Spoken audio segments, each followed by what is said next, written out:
Good evening, welcome to my channel. I'm Dr. Paul Karitsis, and today I'm going to be giving you another talk, this time on the god Asclepius.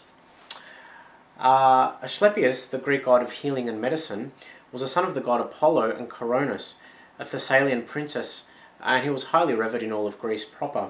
His name denotes the condition of cutting something open, and he is best known for his wand called the rod of Asclepius.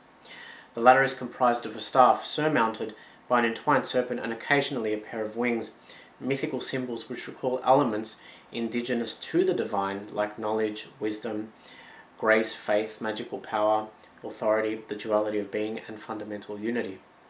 Unlike so many other symbols, the rod of Asclepius is fittingly associated with this archetype of the first physician. Asclepius is an Olympian deity who busies himself with the reinstatement of vitality to the dissipating life force of an ailing mortal patient. Hence, it makes perfect sense that he should be armed with the appropriate antidote, which is the serpent, as well as an obligatory intellectual capacity for intuition, the wand and the wings that facilitate pertinent and ethical use of it. The ancient myth relating details of the events leading up to his birth are both fascinating and melodramatic. According to legend, there was once a son of war-loving Ares named Phlegyas who ruled the Lapiths, an Aeolian tribe from the region of Thessaly in Greece. Phlegyas enjoyed fortuitous relations with many concubines, one of which culminated with the birth of a beautiful daughter, Coronis. This girl's physiognomy and charm were mystifying and magnetic. Any male, god or mortal, who laid eyes upon her fairest beauty fell head over heels in love. In due course, an already betrothed Coronis was unlucky enough to be sighted by Pythian Apollo, whose instant reaction was to woo her. She capitulated to his will, but made the tragic mistake of keeping details of the encounter to herself for fear of rejection and ridicule. She didn't have the courage to admit her wrongdoing to Ishus, who was the Arcadian prince who would soon become her husband, nor from her divine lover with this premeditated royal arrangement. The latter was to prove fatal. When Coronis' day of matrimony finally came, a white crow standing sentry over the royal palace overheard details of the intended proceedings and flew straight to Delphi with the intention of breaking the news to Apollo. Needless to say, the consequences weren't very becoming. Apollo was so infuriated by Coronis' deception that he cursed the poor crow before it could finish its grim soliloquy, turning it a jet black. Then he ambushed the royal couple with the help of his sister Artemis. The brunt of his fury was dutifully imprinted on the tips of arrows that pierced the heart of Ishus, whilst Artemis impaled Coronis. Interestingly, the young Coronis happened to be pregnant at the time of her death, a hitherto unknown fact to Apollo, who steadfast took the appropriate measures to ensure survival of the unborn infant.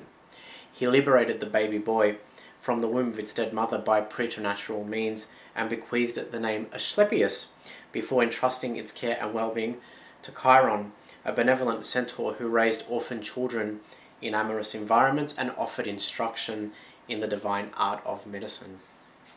Asclepius possessed a natural flair for detecting illnesses latent in the human body and ascribed the appropriate remedial therapies, a talent which propelled him to the frontier of fame in Greece proper. Sadly, the same talent proved to be a hidden curse, for when Asclepius transcended the corporeal limitations imposed on mortals by reinvigorating Hippolytus from the dead, he exasperated Zeus like never before. Acting partly out of enmity and partly out of jealousy, the mighty Olympian conjured a violent tempest and directed it to the ill-fated Asclepius, who was struck down by one of its many thunderbolts.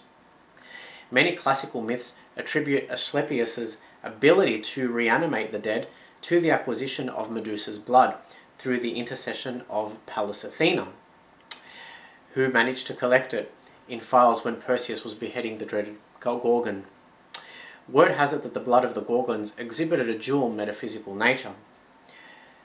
When collected from the right side, it would act as a potent elixir to ensoul a lifeless carcass, but when drawn from the left, it reverted to a deadly poison able to dissolve human tissue. Asclepius appears to have begun his illustrious career in Greece proper as a mortal hero, a contemporary physician par excellence, whose immense popularity earned him an illustrious position amongst the Olympians during the late classical period.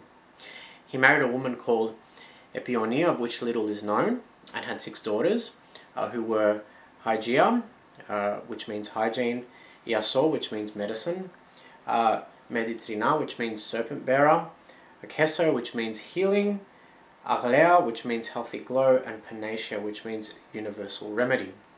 Some sources also claim that he had 3 sons.